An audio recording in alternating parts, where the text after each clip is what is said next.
in our bodies. Now, a lot of, or rather most of the calcium that we intake or partake, actually 95% is majorly and mainly used in what we are calling strong bones and teeth. That is the formation of the bones so that they are strong, and another part of it is goes to what you are calling the formation of the teeth and growth and its development. And then the 1% that remains is the one that is now categorized or plays a very, very important roles in these categories that we've just put there. And the first one is the nerve transmission. We are going to look into each one of it deeply. So allow me just to mention. So nerve transmission, calcium plays a very, very important role there. We have also the muscle contraction, and here we are talking about the muscle contraction and relaxation. And not just the muscle, of course, there are three types of muscles: the skeletal, the smooth muscles, and also we have the cardiac muscles. So when you're talking about muscle contraction and relaxation, I'm talking about the skeletal muscles, I'm talking about the cardiac muscles, and I'm also talking about the smooth muscles all combined. Also, that 1% plays a very, very important role in what you are calling weight control. Of course, not the whole 1%, but a bit of it. And then there is a part of also that 1% plays a very, very important role in what we are calling PMS and menopause. PMS here means premenstrual syndrome, and this one always occurs in our lady counterparts. So allow me to look at each and every function I've just highlighted here. Before we even look at those functions, I've termed this slide as the calcium deficiency. That means that our body, there is that amount of calcium that this body needs. And therefore, if it does not get that amount of calcium in our body, or if you take foods or products or foods that have calcium that is not enough in our body, then what we are going to have is we are going to have what you're calling calcium deficiency, because it is not enough to perform the functions that it needs to perform. So calcium deficiency, if that one happens, then these are some of the effects that you are going to have, or these are some of the signs and symptoms that you are going to have in our bodies. One, late signs of puberty. There is the PMS, that is premenstrual syndrome, and also we have the postmenopausal syndrome. Those two, the latter, those ones I've already alluded to you that they always occur in our ladies counterparts. Number two, insomnia or light sleeping. If you have calcium deficiency in our body, then many times you'll be encountering that saa saba ya usiku we hujalala.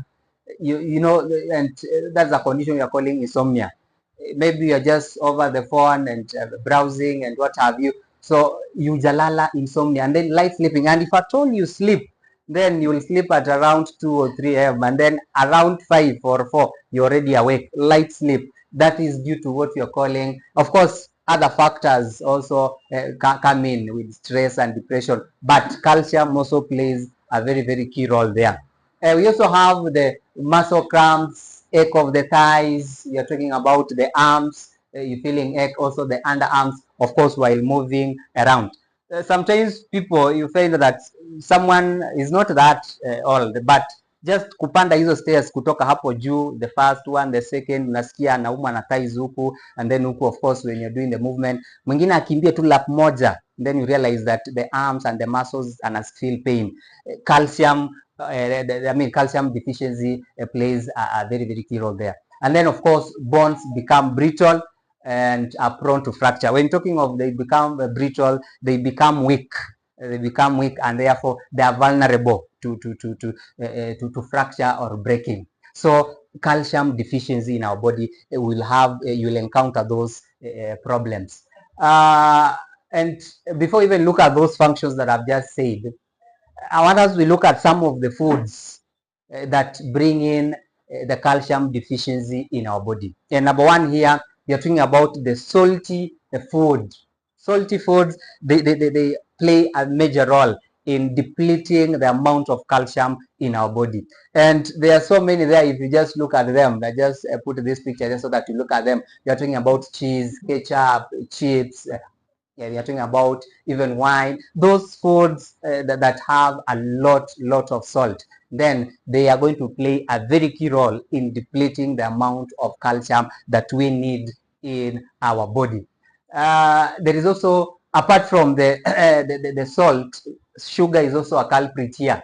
So sugary foods, we are talking about even the sodas, we are talking about cakes, we are talking about cookies, we are talking about even drinks, soft drinks. So these ones, if they have a lot of sugar within them, then they're also going to play a very key role in depleting the amount of calcium that we need in our bodies. And actually, we know that calcium is very important. It's very detrimental when it comes to bone formation, and we are going to look at how that one is very important. So if we partake of foods that have a lot of sugar, they have a lot of salt, then it means that bone formation is going to be affected, and even the teeth formation and those other functions there.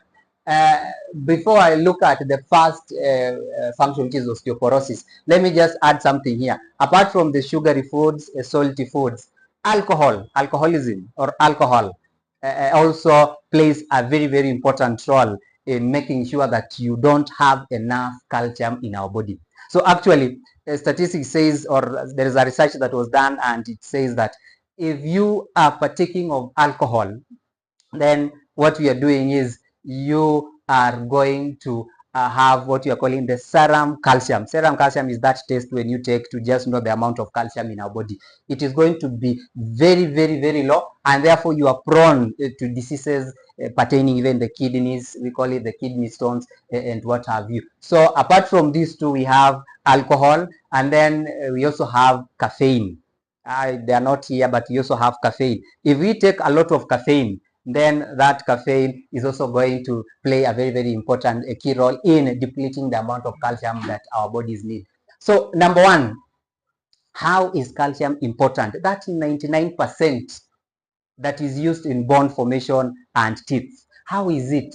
And at this point, looking at this chart, you realize that there is a graph that has been drawn against bone mass against the age, that is number of years. So you're talking of the amount of calcium that you need in our body as per the years, because we have those who are newborn, we have those who are adolescent stage, we have those who are 40s, 50s, and above.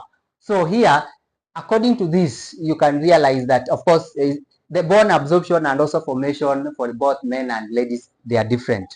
So for ladies is slightly low, and then for men is slightly above. But what is being portrayed here is that calcium plays a very key role in what we are calling bone formation and its development. Therefore, if you don't partake of enough calcium, maybe through foods that are rich in calcium, you realize that now you are going to have a condition we are calling osteoporosis. These are two words, osteo and then porosis. Porosis from the word porous, so pores. Then osteo in Greek means bones. So it means that these bones, if you don't have enough calcium with you, then those bones, they become weak.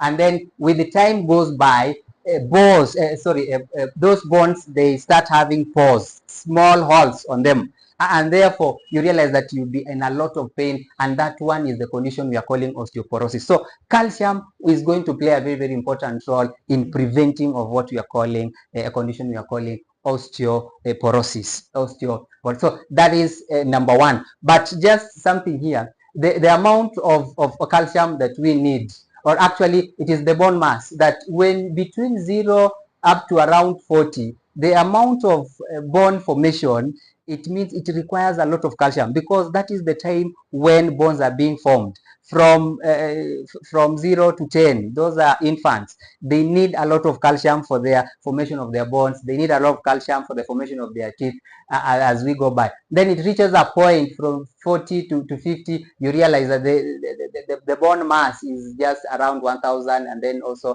that is for the female. For the female is 1200, and then for the male is around 13, 15. But this one tells you that beyond that, now bone formation has started to become less. And what is happening that is beyond 60 and 70? What has started happening is now the bone breaking, and then of course inakulika and then inaisha. So loss of bones either due to menopause or other factors that may come in. So that is number one, calcium, very, very important. Number two, calcium also plays a very, very important role in what you are calling keeping yourself fit and trim, and this is how. Now, serum calcium. If serum calcium drops, that is a test that you do to just determine the amount of calcium that is in your body. So if it is low, then the body will release a hormone. You know, our body is full of wonders, and there are a lot of hormones that do a lot of functions. So the body will release a hormone that you're calling a parathyroid. So don't worry about this. Let me just explain this one in the layman's language. This parathyroid now is a hormone that also encourages or makes sure that there is enough calcium in our body. So it is released, and then this parathyroid also releases calcium into the bloodstream. But as it does that, it has another effect. This parathyroid does not just only do the releasing of calcium into our bloodstream, but it also increases the fat production. It increases the fat production and therefore prevents also the fat breakdown. And you can imagine if now there's a lot of fat within you, it has done a good thing, yes, just to release the calcium that was needed in the bloodstream, but there is an effect increasing the fat production, and it also prevents that fat from being broken down. Therefore, it means that you will have a lot of fat within you. There is what you are calling the LDL, that bad lipid. Itakuwa mingi, and then a lot of cholesterol, and therefore, when that one happens, then it means you are gaining weight. You go and now you weigh on a weighing scale, you are 60, all of a sudden you are 70. So if that amount of calcium in your body drops, there is this chart that is there by thyroid. This one makes sure that calcium is back into your bloodstream, yes, but there is also another function that this thyroid plays. So consequently, consequently, by releasing this calcium into our bloodstream, it also plays this one, and this one has a negative impact onto our body weight. So we need to have enough amount of calcium in our body so that this parathyroid is not released, and therefore increasing in fat production is also not it does not happen, and therefore fat breakdown also does not happen. So very, very important there. Calcium therefore plays a very, very key role there. There is calcium as a heart healthy, and here there are three functions here on how the calcium makes sure that the heart is healthy. If we could have time, I could have gone into each one of them, but I'll just try to highlight here very, very fast. So calcium plays a very crucial role in nerve transmission and muscular function. So there is the nerve transmission there. And at this point, calcium in our body always occurs naturally as ion, calcium ions. And these calcium ions, they also play a very, very important role in what we are calling nerve transmission. How does it do this? The calcium in our body triggers the brain and the neurons to produce what we are calling a neurotransmitter. So a neurotransmitter is that these are chemical. Actually, they are chemical in nature. They are produced so that they send messages from the brain to all other parts of the body. And for that neurotransmitter to be produced or sent, you need calcium to trigger that that process. So if calcium is not in the bloodstream, therefore it's not going to trigger the sending of this neurotransmitter. And the neurotransmitter, what it does, it sends messages. Maybe you want to move, make a step, then a message to the brain. The brain has to send a signal, we call it an electrical signal, back to the leg so that ubebe huo mguu wako. Then again, if you want to make another step, again the brain sends to this other body part. You also make another step. So you realize that when a message is sent, that is the electrical signal through the neurotransmitter, it was triggered initially by calcium that is in our body. So therefore, neurotransmission, very, very important. And remember, without the body sending the messages to all other parts of our body, then you might not be able to coordinate within our body. You might not be able to even move. Now, under the muscular function, and I was just talking about it, muscular function. We are talking about muscular function. We're talking about muscle relaxation. We are talking about muscle contraction. How do we move, by the way? We move when our muscles do what? Contract and what? Relax. Are we together? So calcium also plays a very, very important role in muscle function here. And how does it do it? I said there's a lot of biology there. We have what you're calling the actin and the myosin. Those are also just filaments or ligaments that are found on our body skeletal muscles. So those actin and myosin, when they move, one moves, it has to force another one to follow it. Ziko kwa our bones. Kwa bones zetu juu, those are ligaments, and then the muscles follow. So those ones when they move, ndio zinafanya muscle inafanya nini? Ina move. And how they move? Simply because there is the calcium. Calcium acts as a coordinator between the myosin and the actin, so that they can move. As they move, also the muscle does what? Moves. When they relax, also the muscle does what? Relaxes. And that is now movement coming. You make one step, another one, and then you move and go. I said if we could have time, we could so go deep into that. Sufficient amount of calcium also helps in what you are calling cardiac muscles to contract and relax properly. Still, the myosin and actin are also found on the muscles of the heart, which you are calling the cardiac muscles. So again, you know, if the heart does not relax and contract properly in the normal way, then if it is doing it at a higher rate or at a slower rate, then we have effects or impact. One, if it is not doing that in the proper way, then you are going to have now what you are calling high blood pressure.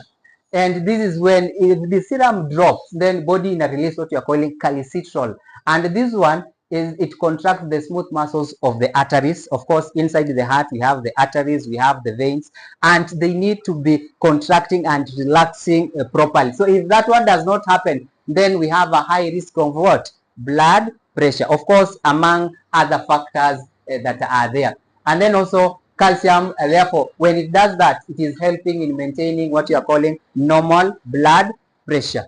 But there is another thing here. If we partake of a lot of calcium, too much calcium also is not good.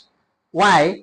If those signals are being sent, maybe kwa mguu moja il move, si ati itarudi, another one will be sent so that this one moves, another one to be sent. So those signals are being fired. They are like electrical signals at a very, very high frequency. So if there is a lot of calcium there, then it's going to cause, again, a lot of damage to the body. But there is also one thing that the heart plays, I mean, the calcium within us plays. When those signals are being sent under high frequency, of course, there's a lot of energy that is being produced, electrical, because they're electrical signals. And that electrical energy has to be transformed or changed from electrical into other forms that are not harmful in our body. Of course, the first one, it will be heat. But again, heat will be harmful because it will has these electrical signals will need to burn out if there's a lot of heat within that body. So what it does is that this energy is transformed into a chemical into chemical form we are calling ATP. ATP is now the kind of good energy that we need within our body, so that when that one happens, it means that these signals are being fired, they're not going to burn out, so that again it disrupts the neural system and the CNS, central nervous system. So a very, very important role there that calcium plays. And then again, lastly, it kicks the PMS to the curb. Of course, with calcium, what we are saying, calcium will help you in maintaining or even kicking out or curbing these PMS symptoms. And of course, some of just these symptoms is we have mood swings, cramps, headaches, there's the breast tenderness, and of course, insomnia. So there is a doctor here who said that if women don't ingest enough calcium and of course vitamin D into our bodies, then the hormones that are related, these hormones, of course, the progesterone, the progesterone that are related, and the parathyroid, if these hormones are related to regulate this calcium, these two, they are going to therefore react negatively with other hormones within our body, negatively. So when they react negatively, that is when now you have these what? Symptoms under the PMS, mood swings. Are we together? Because there is not enough calcium in our body. So the parathyroid and calcitrol will react negatively with the estrogen and progesterone within our bodies, so that you have these symptoms. But if we have enough calcium within our diet, then many a times these symptoms they reduce to either one ama two. Hata wengine una realize anafika time menopausal yeye hafeel vitu kaa hizo. So calcium is very very important. I think those are just some of the important functions. And how human body absorbs calcium. How human body absorbs calcium. Now, there are two important nutrient elements that affects calcium, and that is magnesium and what? Vitamin D. So what they are saying here is that for you, the amount of calcium within you as compared to amount of magnesium within in our bodies, calcium needs to be higher than the amount of magnesium at a ratio of 2:1. If you are having that there is a lot of magnesium within our body more than the amount of calcium, then there is the absorption of calcium within our body inaenda kuwa chache.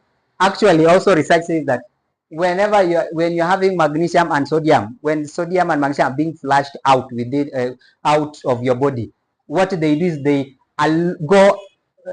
they move out with a lot of calcium with them. So zinatoka maybe through excretion, transpiration, ama respiration, but as they move out of your body, they tag along with a lot of calcium. So it means kama ukiwa na kidogo sana na hiyo kidogo ndio inatoka na magnesium, therefore what are you left with? Very very little. So calcium needs to be more in our body. So of course calcium rich foods, they are there. We are talking about fruits, we are talking about vegetables, but there's two photos or images that are there. We are talking about calcium capsule and also the calcium what? A tablet. So these ones also, if you don't get enough calcium that we need from this, then that is why we have the capsule, and that is also why we have the tablet. Now, I think I talked about this one, that before 10, there is bone formation. Bone formation is more than the bone loss. Therefore, at this time, hawa ni watoto ambao they need a lot of calcium within their body. The same from between 10 to 20, the same between 20 to 40, 20 to 40, now bone formation equals to the bone loss. So at least here, they require at least 1,000 milligrams per deciliter. But beyond 40, 50, 60 kuendelea, there is a lot of bone loss as compared to bone formation.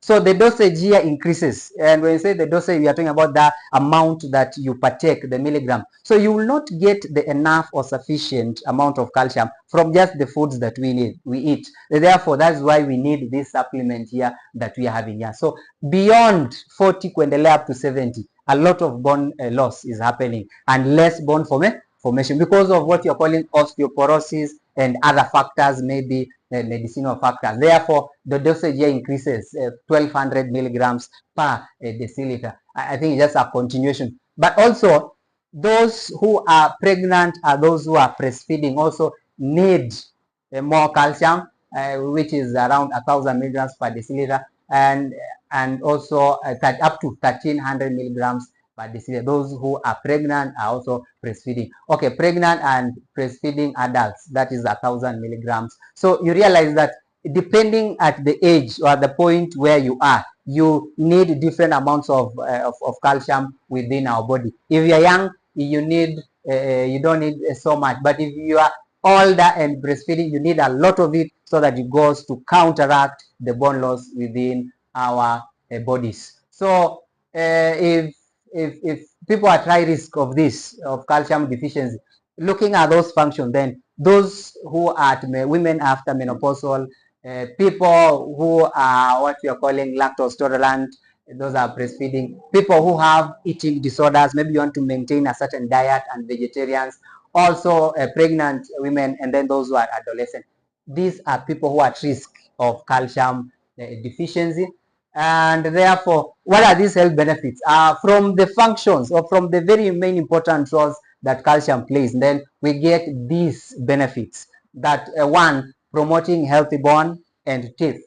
Two, maintaining the healthy body weight. Of course, if you want to cut that weight. It also alleviates or curbs the PMS, maintaining the normal function of the cardiovascular system. And also finally is there is something that I've written here. The technology that is used to make these products from Greenworld is high-tech, and they call it the nanotechnology. Now, because of that technology, actually you can be rest assured that when you take those calcium supplements, capsule or tablet, 92%, you are sure that out of 100, it is 92% efficient. Therefore, 92% absorption rate, like almost all the calcium that you take will be absorbed within our bloodstream, within our body, so that it plays the important roles that you need to play.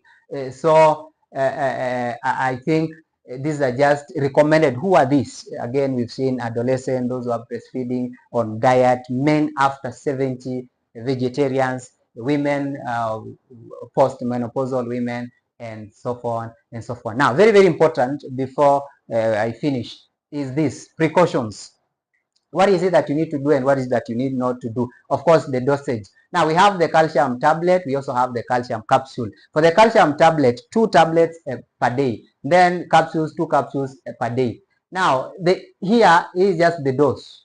Take 1 hour after meal. That is what they are telling us there. But it may cause gas, bloating, constipation. So this is very, very important, so that when you partake of it, you know what to expect. Si ile tu naambiwanga hii haina nini kabisa, hapana. There is constipation in some people, spread out of calcium dosage throughout the day. That means unaweza amua uchukue moja after meal asubuhi, ingine moja jioni. But again, if you do some exercises, if you partake of this calcium, doing some of this exercise also will supplement and make sure that a lot of absorption of that calcium has entered into our bloodstream. So thank you for listening to me. Your presenter today was Nyesia Paul, and I want to say thank you. This is Versatile Team under the umbrella of Greenwell International. We are located at a place called the Marketplace, next to Njambi's Hotel. Kindly, if you can pass by, come in. Let's talk matters health, and with an extension, of course, we can talk about matters business. So thank you. Those who are watching us on Facebook, go to the page, Facebook at Versatile Team. Kindly like that page, leave us a comment on YouTube. We also have at Versatile Team. Subscribe, like that page, and leave us a comment. So the calcium capsules are here, and they are all over in our shops. They are all over in our shops here in Naivasha. They are in Thika. Anywhere they are there. So kindly order while stock lasts. Thank you.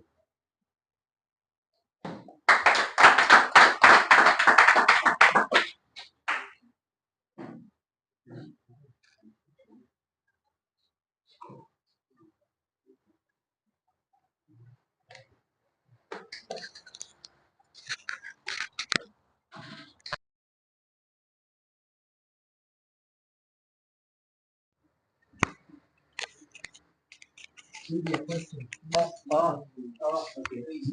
Yes. Thank you for the presentation. I just have a question on. I noticed that when a young person, like an adolescent, or these children in the primary school around 8 years, 10 years, when they break their legs, they heal faster than adults who are over 50 years. If you are 50 years and above, and you break your leg, chances of the leg healing the young ones, they heal very fast. How is that related to now, I think, if I may put it this way, if they are young, there's a lot of bone formation and development that is happening with them within their bodies. Yeah? So the amount again of calcium that is within them is more and is sufficient. And of course, with those who are older, they may be also having other factors that are affecting. But what I may say is that, one, maybe their bones, they have undergone what you're calling, or they are nearing the effect of osteoporosis. They are brittle, they are weak. You realize that hata hawa wazee wakiwa kuna mahali unaambiwanga wewe toka Kinagofu usikae huku uende mahali kuna jua, huku kuna baridi sana.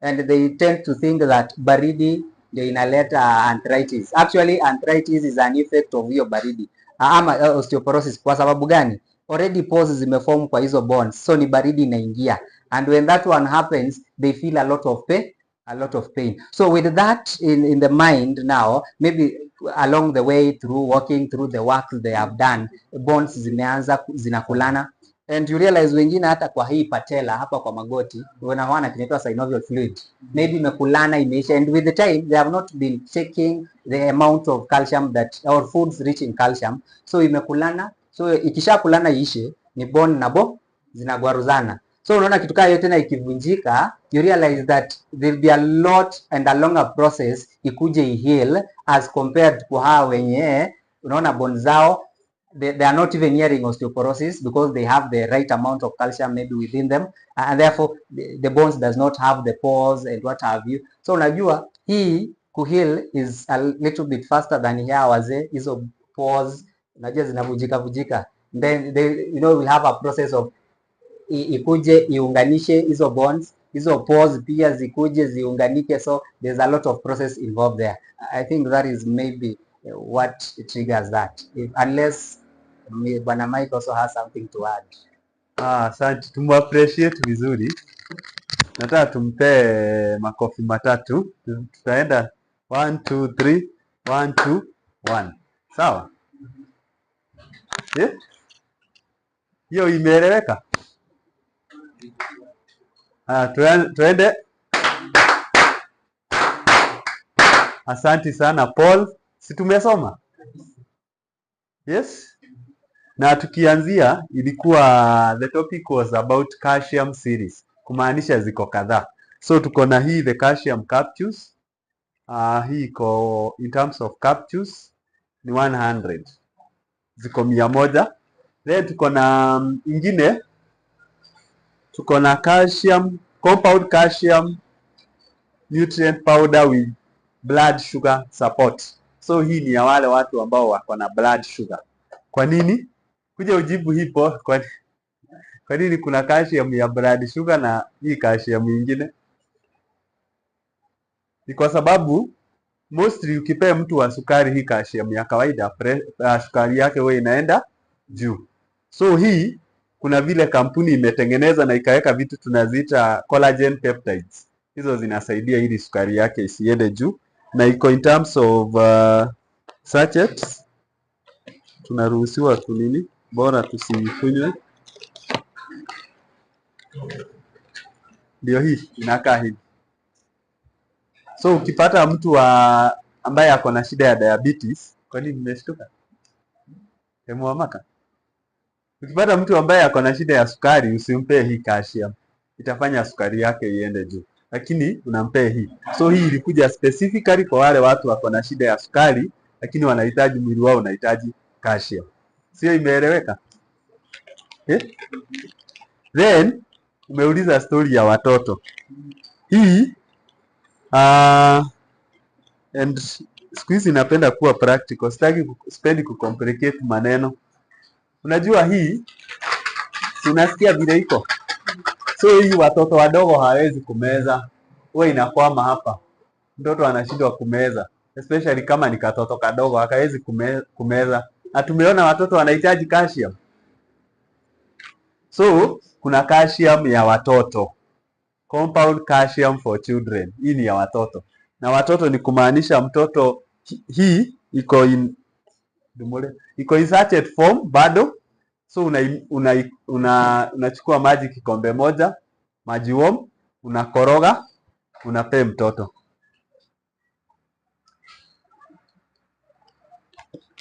Naambiwa pia tuko live, watu wa live kwanza oneni, ndio hii. Huwa ina turn, inakuwa maziwa. Inakaa rangi ya maziwa. So hata mtoto akikunywa anasikia ni maziwa anakunywa. Si imerahisisha kumeza hizi. Na pia kuko na calcium nyingine yenye hatuna hapa sahi, lakini leo tusaidie catalog tuwaonyeshe. Kuna calcium nyingine yenye ni ya watu wazima but iko in powder form. So unaweza pea mtu calcium, mtu mzima unaweza mpea hii, Kama pia unaweza mpea yenye iko in powder form, na kuna ya watoto na kuna ya blood sugar. So ziko calcium mara ngapi? Mara 4. Yenye wako na hii catalog mpya, iko hapo.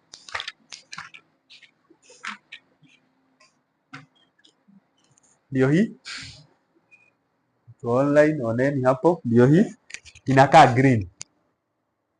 So usiwahi kosa kuuzia mtu calcium atumwambie calcium imeisha juu hii imeisha.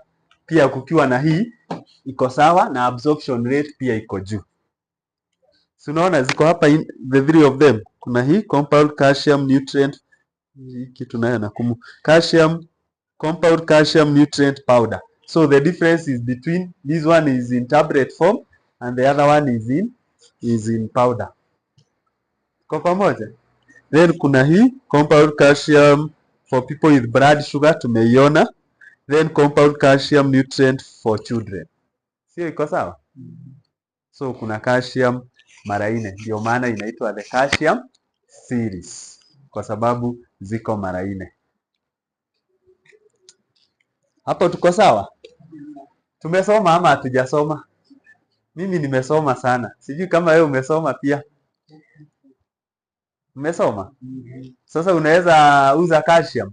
Na tukumbuke hii product sio ya wale watu tu tumeambiwa wagonjwa. Si tumeona kila mtu anahitaji calcium. Especially tumeona wale watu wanahitaji, ikiwa umefikisha miaka 30 and above, you need a lot of calcium.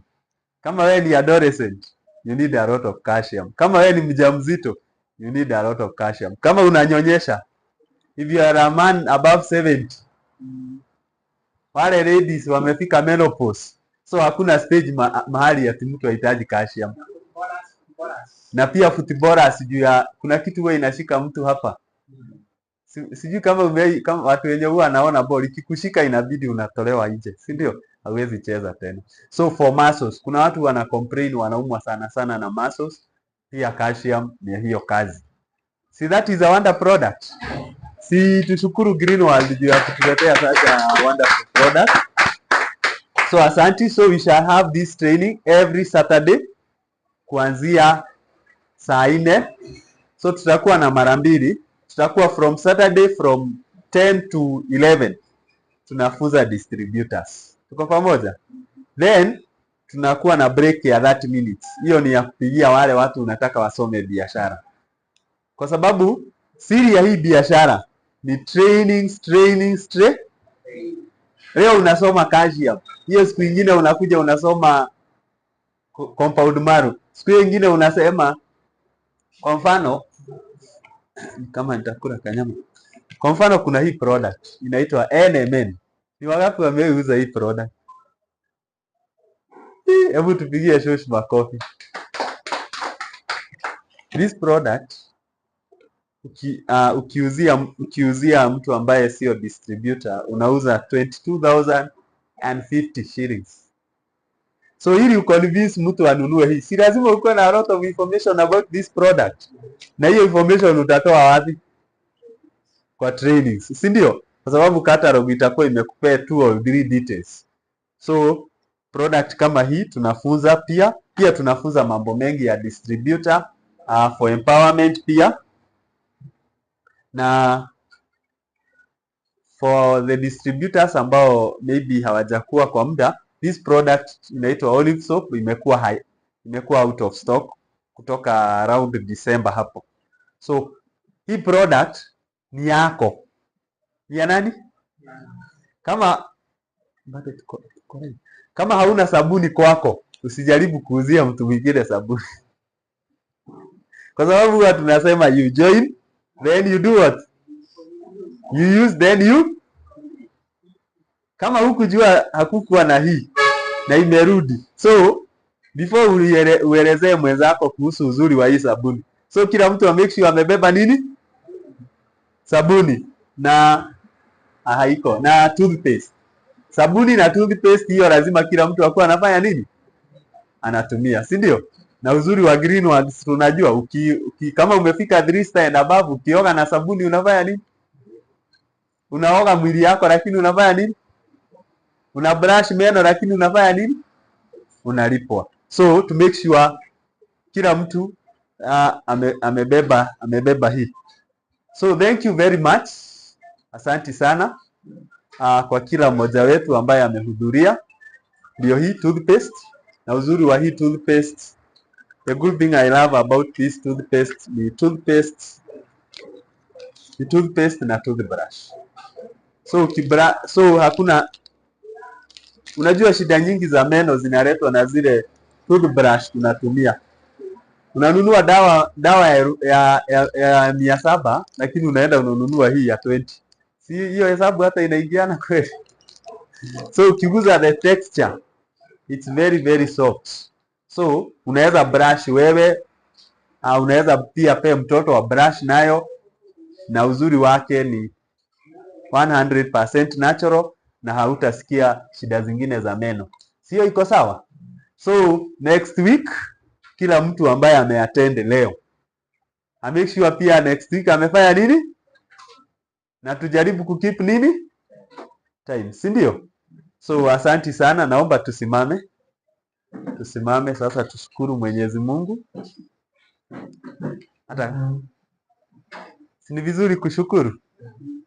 Haya, tuamini na tuombe. Mungu Baba, twaja mbele zako adhuhuri ya leo, tunalishukuru na kulihimidi jina lako. Asanti kwa upendo wako mwingi, asanti kwa vile umekuwa nasi, asanti kwa trainer Bwana Paul ambaye ametutrain about calcium. Bwana, tunaomba masomo hayo yakakae ndani yetu na utusaidie tutakapokuwa huko nje, tukaweze kuelezea watu na kuwasaidia pia wakaweza kusaidika katika mili yao na katika health yao. Bwana, tunaomba pia Bwana, sisi distributors ambao tumeattend mkutano wa leo, isiwe ni bure tu Bwana, bali tuone manufaa Bwana na faida ambayo itatokana na mkutano huu Bwana.